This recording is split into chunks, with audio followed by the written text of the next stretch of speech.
Mga kaibigan, isang magandang umaga sa inyong lahat. Narito na ang isang programang inyong mapapakinggan. Hatid sa inyo ni Mel Elizalde, batikang broadcast journalist, sa kanyang pagtalakay sa mga napapanahong balita sa loob at labas ng ating bansa. Gayon din sa pagbibigay ng mga kalaman na kanyang tinipon tungkol sa kalusugan, ekonomiya, agrikultura, pangkabuhayan, politika at ang sitwasyon sa katahimikan ng bansa. At ngayon, narito na ang guro ng palatuntunan, Mel Elizalde.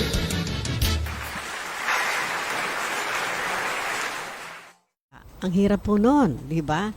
Kaya dapat nga po pala pinaghahandaan ang pagtanda ng tao upang hindi maging kaawa-awa ang mga nakatatanda. Totoo po yan kasi marami pong mga may pinag-aralan ng mga nakatatanda natin na ang naging kawakasan ng buhay, pinapupunta sila sa ibang bansa dahil nandun yung anak nila. Pagdating mo doon, ay papag-alagain siya ng kanyang mga apo. Biruin mo yun. No? Ay, napakasakit ko nga, di ba? Kaya pala kayo mapupunta ng Amerika halimbawa, o kaya ng Switzerland, o whatever, o Canada, kung saan nandun yung anak mo. Yung pala ho,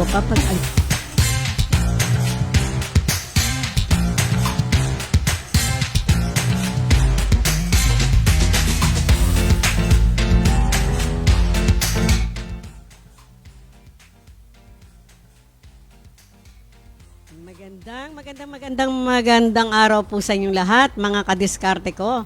Kumusta po kayo at welcome po dito sa ating panghapon na palatuntunang Kadiskarte with your Kadiskarte Mel Elizalde po mula sa Elizalde Broadcasting sa Kalakhang, Maynila. Well, ngayon pong araw talagang sinikap ko na tayo po ay magkaniig muli dahil muntik na naman akong malate sigurado. Papagalitan na ako ng aking mga viewers, laging absent, no? Masama ho yun, laging absent. Diba? So, ngayon po ay May 11, 2022. Nako, sa susunod na linggo, Mother's Day. Opo, Mother's Day na. O, yung mga anak dyan, mga anakis, huwag niyong kalimutan ang inyong mga mother. Na? Batiin niyo man lang, malaking pagmamahal na para sa kanila yon. Ngayon, kung hindi nyo na naalala mother nyo, bahala ka. Diba? Ganyan lang ho yan. Pero, so, sa lahat po ng mga mother sa buong mundo ay Happy Mother's Day and in advance para po sa Sunday, no? Kasi Sunday wala po tayong programa. Ngayon pa lang, bumabati na po ako sa ating mga ka-Mother's Day. Diba?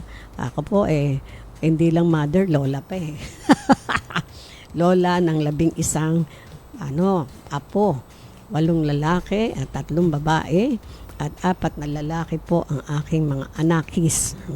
Daming anak, no?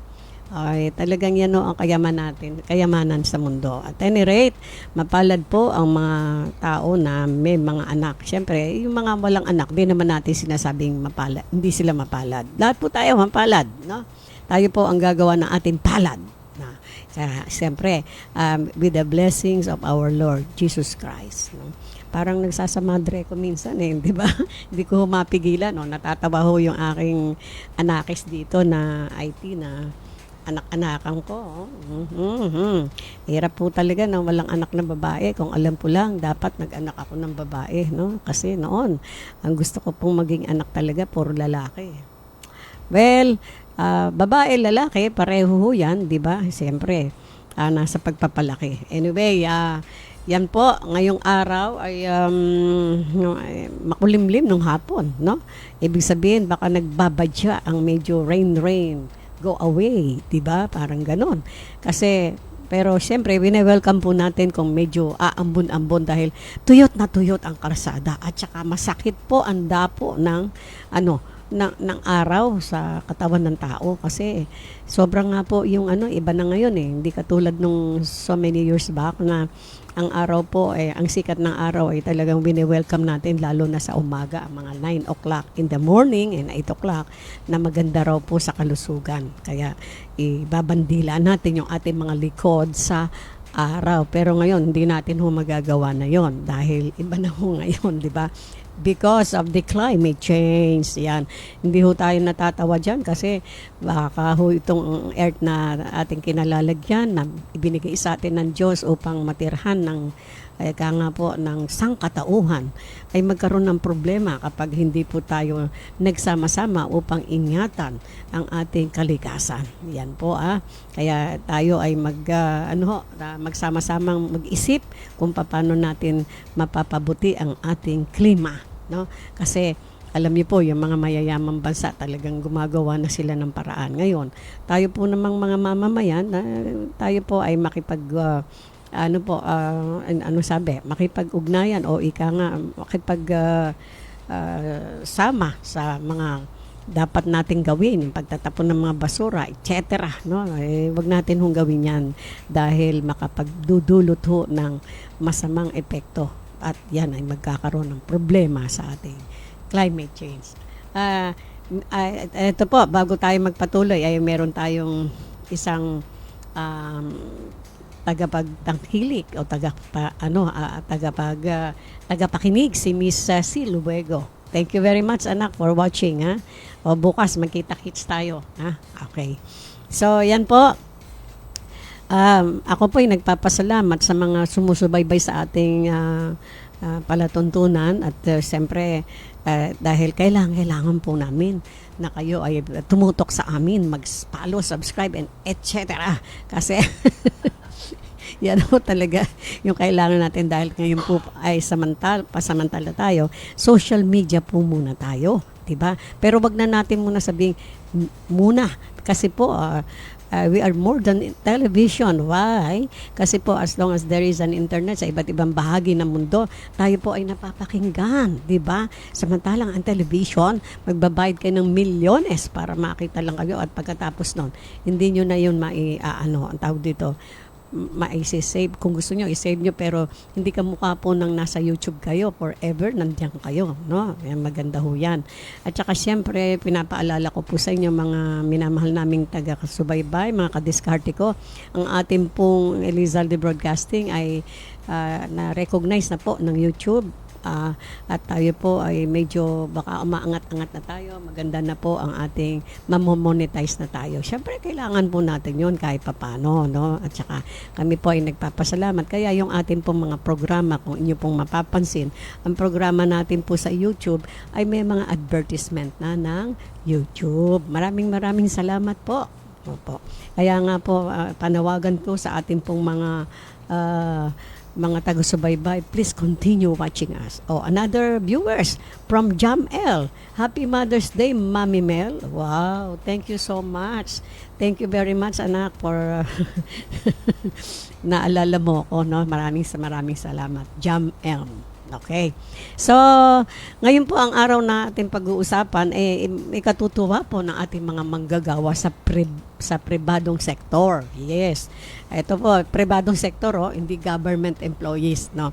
Sinasabi po rito na 150 pesos aumento sa sahod, approve ng Senado. Wow, 'di ba? Alam niyo po, pag sinabing aumento, whatever the price is, welcome sa atin kasi malaking bagay ho yun. 150 pesos is 150 pesos. Malaking karagdagan po sa sweldo ng mga manggagawa. Nagalit na. Sweldo, itaas. Yeah, sabi ho ng ACT. Di ba? Yan ho, sweldo itaas. Ito na nga, tinaas na. Ito, sinabi ho, pasado na sa Senado ang panukalang 150 across the board wage increase. Yan ho, nagbibilang na sila. Yan. Lahat ng manggagawa sa pribadong sektor sa buong bansa.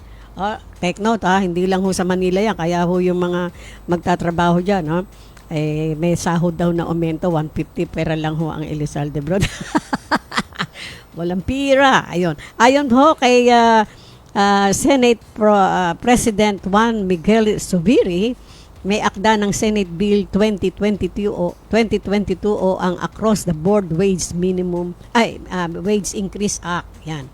Ang panukala ay approved in principle at nakatakdang pag-uusapan ng Technical Working Group, TWG. Panukalang Graduated Wage Increase Scheme para sa MSMES, small business, yata ito, no?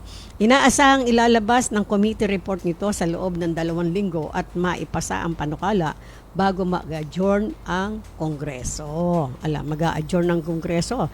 Alam niyo, pag nag-adjourn ng Kongreso, wala silang pasok. Diba? Ganun ho yun. Pahinga muna sila.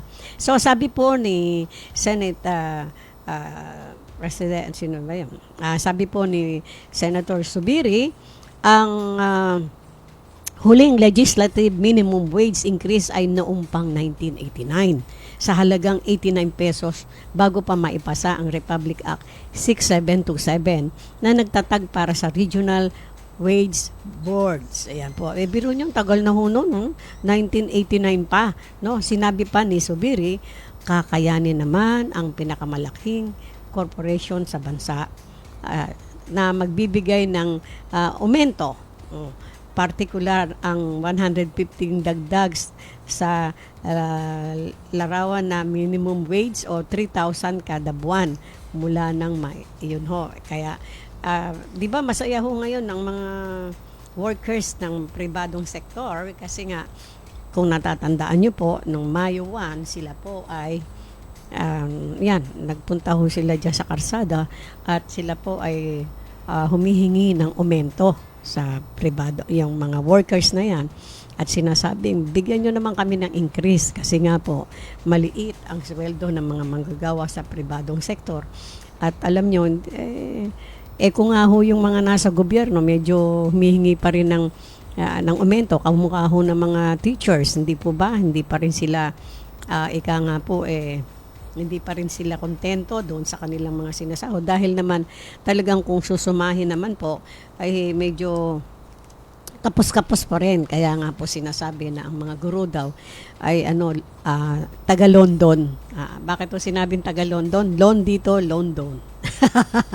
Yun nung nagtuturo pa ako, naalala ko po yan, naririnig ko po yan sa mga co-teacher ko. Mga taga London tayong lahat loan dito, loan doon. Kaya London pala. So, kaya nga po ang mga guro ay hindi makaagwanta sa kanyang pagbabayad ng mga utang. Kaya rin na ang kanilang organisasyon hanggang ngayon ay humihingi ng increase sa gobyerno. Pero, siyempre, pinag-aaralan ho yan. Hindi naman, isipin nyo, napakadami ho ng government teachers, no? Mga guro sa government schools. Hindi naman ho ganun basta-basta kasi may epekto rin ho yan pagka magbibigay ng increase. So, pinag-aaralang mabuti at sana ho maintindihan din naman ng ating mga sangkaguruan. Itong 115 aumento sa sahod, approved ng Senado, ay titignan ho natin kung lahat ho ba ng mga private sectors o businesses ay makaka-afford na mabigyan ng aumento ang kanilang mga empleyado. Kung halimbawa, meron hong mga usap-usapan na sinasabi na paano kung hindi kakayanin ng isang business, private business na magbigay ng aumento sa kanyang mga manggagawa, minsan nananakot pa yata yung mga businessman. Isasarado na lang namin to dahil lugi naman kami, di ba? Dahil lalong bok yata yun yan, pagka ganyan, pag isinarado. Dahil ang kakatiranin ng mga may-ari ng mga private businesses ay hindi nila kakayanin yon dahil siguro baka maraming kanilang mga empleyado bibigyan ng aumentong 150, that is 3,000 a month yata ba yun? Di malaki rin ho yun, di ba? Siyempre, iniisip ho ng mga businessman na mga sa private na baka hindi kakayanin, madulugi tayo, isara na lang natin. Parang nanakot pa no? Ay hindi naman ho sana ganon at dapat pinag-aaralan po ang lahat ng bagay. At syempre, kwenta ng kwenta yan, yung mga, kung anong mga gastusin, ano yung mga dapat bayaran, magkano ang kikitain ng business. Syempre, ganyan ho syempre ang namumuhunan, no? Kikwentahin kung ano ang kikitain, kung get even, okay pa rin sa alright, pero wag naman ho yung abonado pa tayo. Yun nangyayari sa akin Opo, pero pinagtsatsagaan natin because God is with us. Very soon, alam ko na meron ho tayong tinatanaw. Ngayon pa na nandito yung ating mga kaibigan, na mga bagong kaibigan, na alam ko hong makikipagtulungan at tutulong talaga sa atin. Yan ho.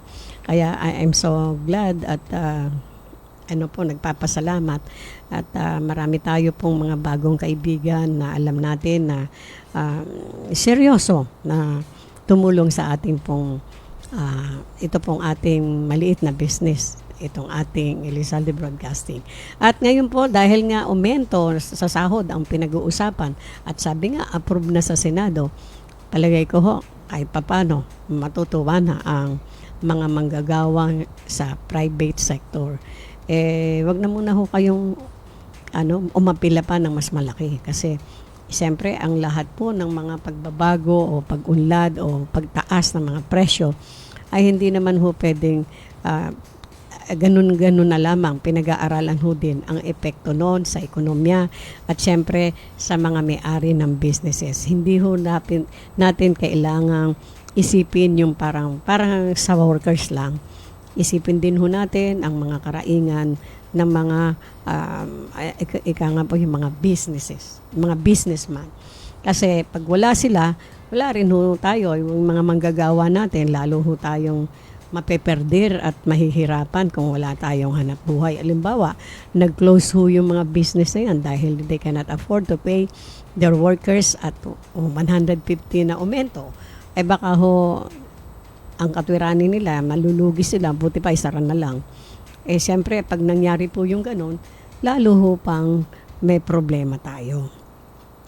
Pero wag ho kayong mag-alala dahil kung napakinggan ho ninyo at nabasa ang mga pangako ng ating mahal na Pangulong Bongbong Marcos, very soon marami hong papasok na mga investor dito sa atin. At siyempre, pag may pumasok pong mga investors, ano ang ibig sabihin? Magki-create ng maraming employment. No? Ayan. Umasa po tayo doon at siyempre mangyayari naman yan. So, kailangan lang ho natin medyo maghintay-hintay pa. Diba? Wag ho tayo masyadong agresibo. Dahil pagka masyadong mabilis ang lakad, baka tayo ay maga pa. Ayun, galing talaga nito ating IT. Oh. Kino-coach pa yung kanyang lola. Okay yung sa alright, di ba? Kaya ako po ay natutuwa dahil itong mga kasama ko rito, mga bagets, mga matutuwain at saka mga brilliant itong mga ito Alam niyo po, ang pakikisalamuhan natin sa ating kapwa, pagka may mga kasama tayong mga bagets at kasama ng mga porgets, maganda hong yun magandang kombinasyon, di ba? Hindi kung puro porgets tayo, at yung mga bagets ay hindi natin pinapansin, wala rin tayong unlad, di ba? Ibig sabihin, kailangan umalinsabay tayo sa mga kakayahan ng mga bagets na ating pong encounter every day, no? Kaya masaya na yung mga porgets na katulad natin, makakasalumuha may mga bagets, no? Kasi yung palitan nga po ng sinasabing talino at experiences. Sapagkat no one can monopolize knowledge. Hindi po ba? Yung alam mo, hindi ko alam. Yung alam niya, hindi ko rin alam. So, kung tayo, magkakatulungan, magkakaroon tayo ng exchange of ideas, it's very good. Di ba? Lalo na kung ang agwat ng mga years ng edad ay medyo mataas. Kasi ngayon, yung mga makabagong mga ideas, kailangan rin tayo umaalinsabay. Hindi ho tayo pwedeng just like stagnant water na basta ganun na lang, nakahinto ka na lang sa ganun. Pinaniniwalaan mo na lang yung sarili mong ideas. Hindi po yon. Habang tayo nabubuhay, mag-a-adapt po tayo sa anumang changes sa ating kapaligiran. At sabi nga po, nothing is permanent in this world. Lahat po ay nagbabago. Diba? Bago-bago lagi, no?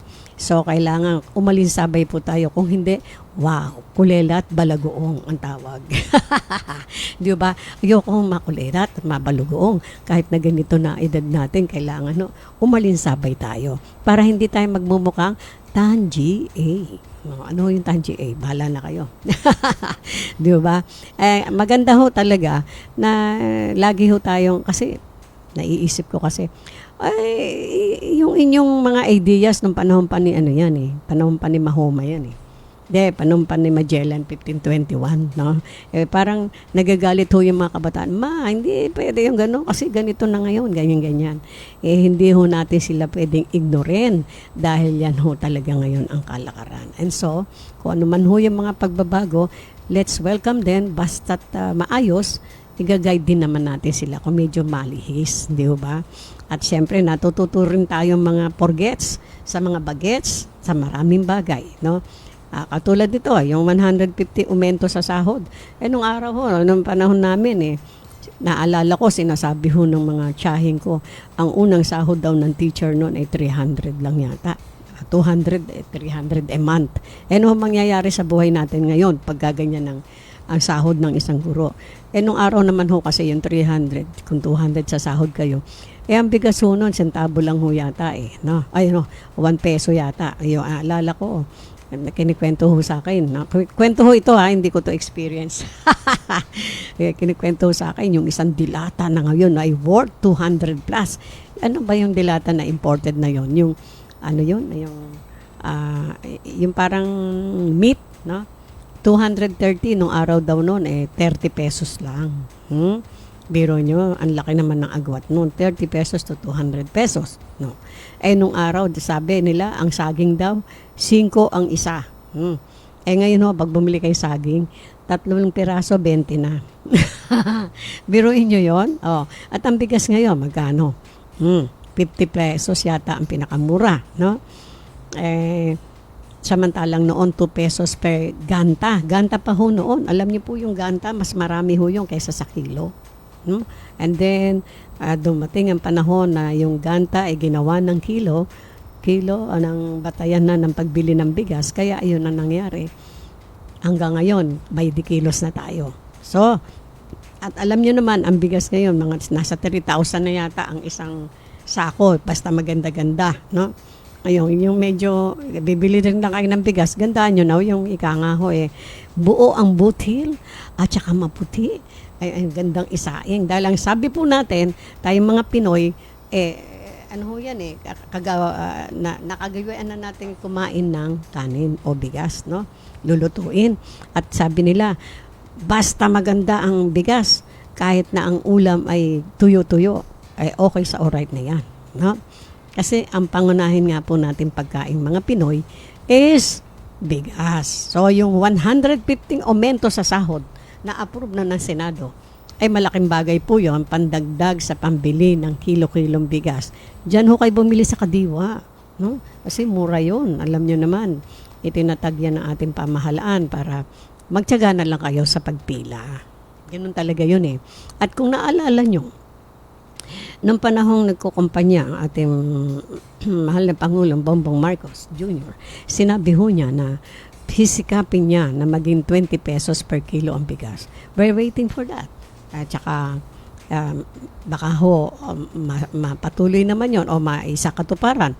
Di malaking bagay ho yun. Alam niyo po ba, yung 1 kilong bigas ilang sain nyo na yon, di ba? Ilang gatang ho ba yung nun? Kumbaga, yung sukatan natin sa bigas, ilang puno ng ganon, mga 5 siguro. Kung 2 lang kayo, 3 kayo, 1 gatang, 2 gatang, ayos na. Ika nga ho na kayo nun, busog na kayo, no? Kasi ngayon ho, lalo na ngayon, yung mga palakain ng kanin, no? Naalala niyo ba, nagkaroon ng sinasabing only rice sa mga restaurant. Pero parang kinokontra ho yun ng mga Kasi sabi, sige, mag-only rice kayo para magkaroon kayo ng maging diabetic kayo. Don't you know that eating more rice, magkakasakit ho kayo niyan. Diabetic.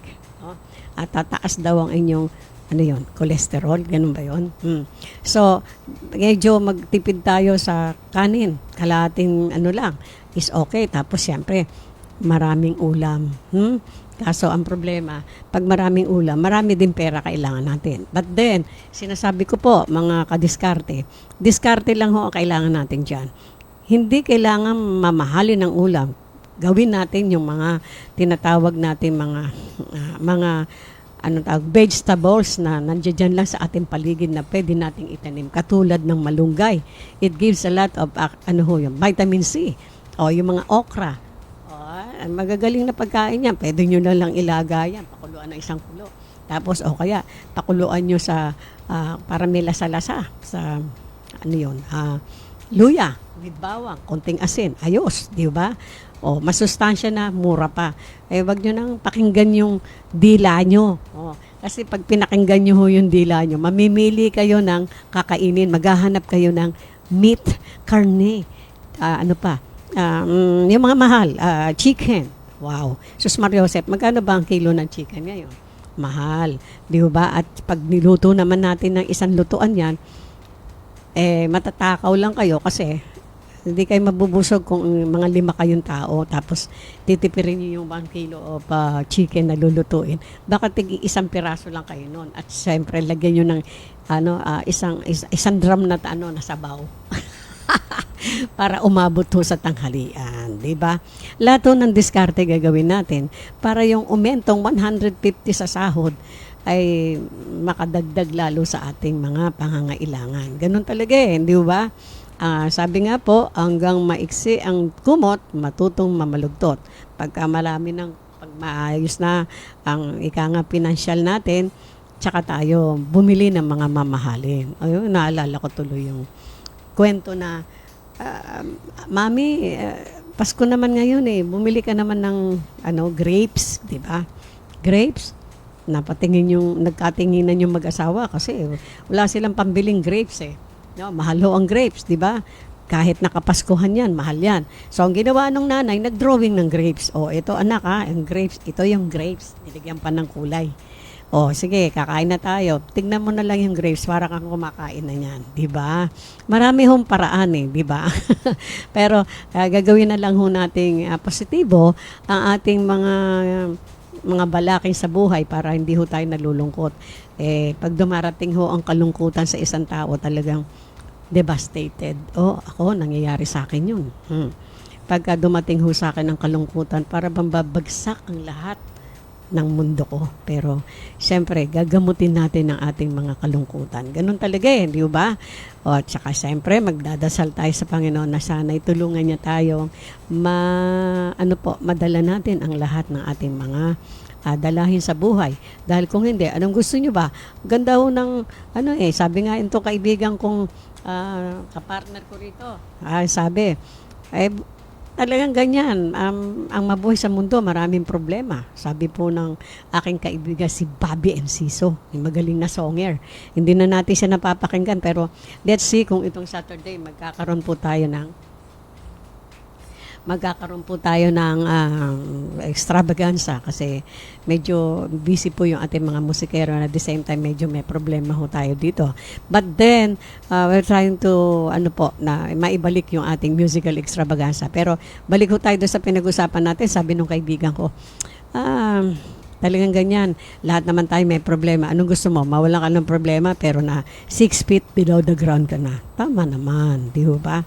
Kaya yung mga namumroblema, tigilan na ho natin yung sentimiento de asukal. No?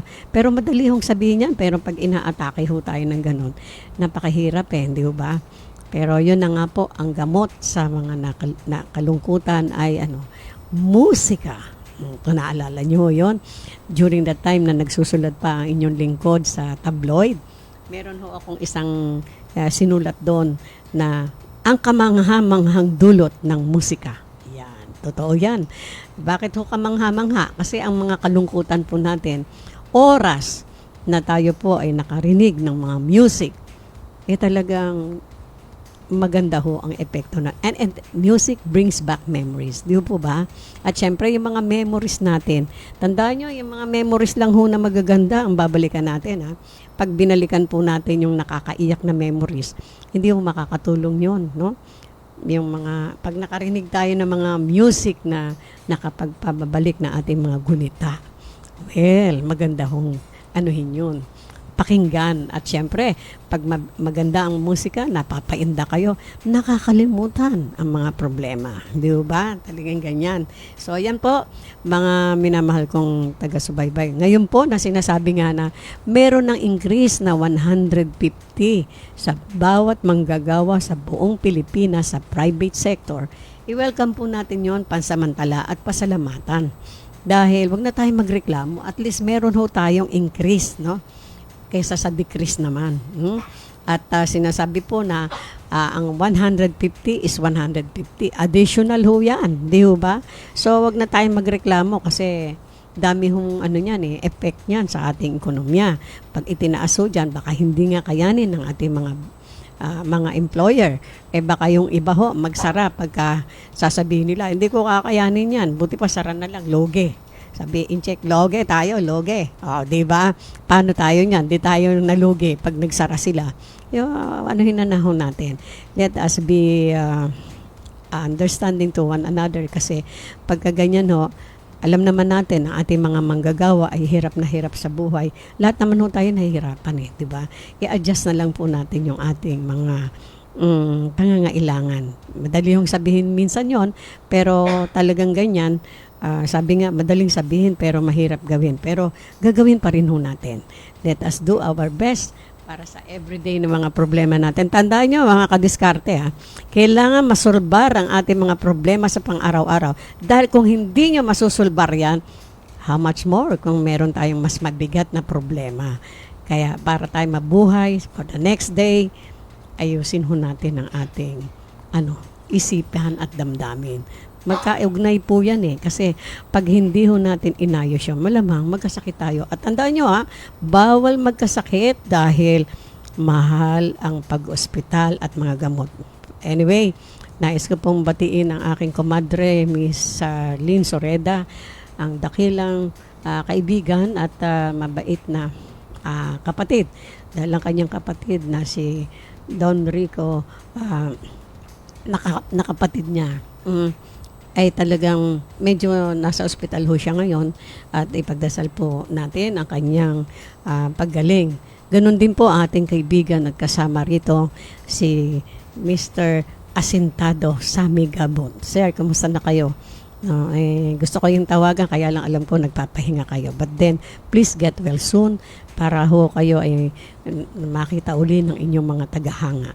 So hanggang sa muli, mga minamahal kong mga kadiskarte, please don't forget to like us, follow us, and of course, subscribe us sa ating pong YouTube channel, sa ating pong Facebook channel, sa Elizalde Broadcasting.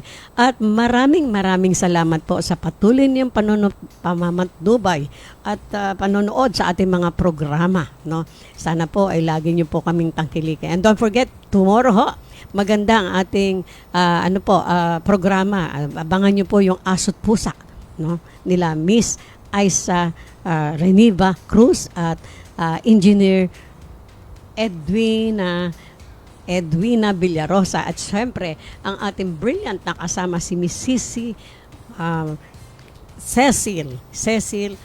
Huego. Yan, talaga. So, hanggang sa muli, don't forget, I always say, I love you all. Bye-bye.